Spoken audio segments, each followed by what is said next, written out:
So hello everyone. In this video we are going to talk about semi-supervised learning. So what is semi-supervised learning? It is a combination of supervised learning and unsupervised learning. When we say supervised learning, means we have a labeled data, and when we say unsupervised learning, it's a unlabeled data basically.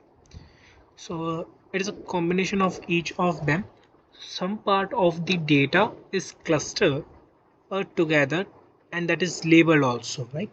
So that's how uh, semi-supervised learning is. So a machine learning approach that combines s- small amount of small amount of labeled data, right, with a large amount of unlabeled data.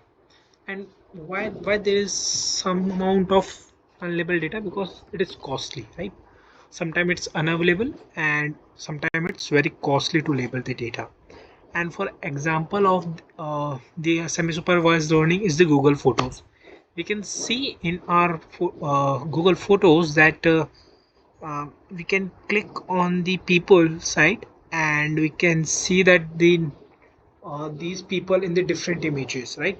Let's say person A is present in 1, 9, 8, 12 and 14 images. Person B is present in 2, 14, 13 images, so on and so forth. And that's how uh, semi-supervised learning works.